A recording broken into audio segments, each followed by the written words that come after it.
Hi, it's Harry from LinePilot.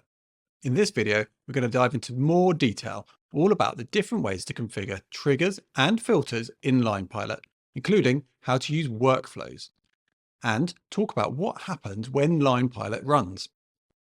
And if you haven't already, we do recommend you check out the How to Create Your First Template video first. A trigger is what makes LinePilot run on your deal.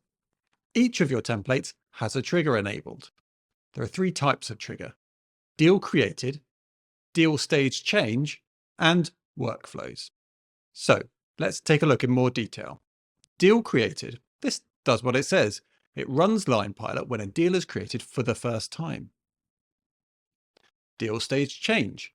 This triggers when the deal moves into a specific deal stage, for example, quote prepared.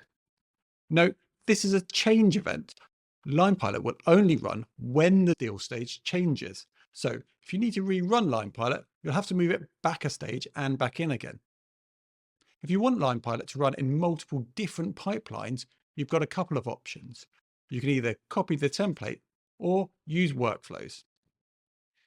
If you're using deal stage change or deal created as triggers, we recommend setting up filters. This allows you to limit when LinePilot runs. This is really helpful to stop you from hitting your run limit inside the app, but also to make sure different templates don't run at the same time. To add a filter, just choose a deal property and the value you're expecting to see. You can add another filter condition to further limit it. If you have more complex conditions, we recommend using workflows to do this. Once a filter is set up, if any deals are triggered and meet the conditions, LinePilot will run. Finally, if you're on our Pro plan, you'll be able to use our workflow action. Let's select Workflows in LinePilot, then take a look in HubSpot. Here's an example workflow.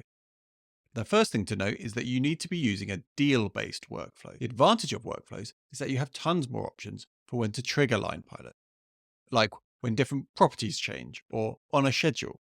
And you can use complex filters and branching logic. To add LinePilot to your workflow, just click Add Action and find LinePilot in your connected apps. Then, just choose Update Line Items, and you'll be able to select the template you want to use. Make sure your template is marked as active in LinePilot. Another benefit to workflows is that LinePilot is integrated with the workflow history, so you'll see successful events and a full error log. For example, here you can see LinePilot hasn't run because I've hit the run limit, and here I've had an error because my billing frequency wasn't set correctly. You can use HubSpot to notify you when you get errors in your workflows. Regardless of the trigger, you can always see the number of runs in your billing portal. These reset each month, either from your subscription date or, if you're on the free plan, from your setup date.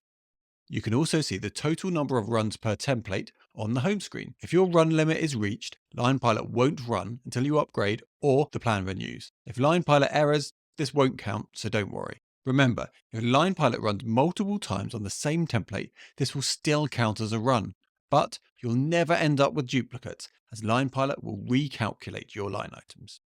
That's all for now. Now you've got a better idea of how to trigger LinePilot and how it runs. You can check out the website for more videos and articles, and remember, our support team are always within reach if you have questions about anything in this video. Thanks for watching.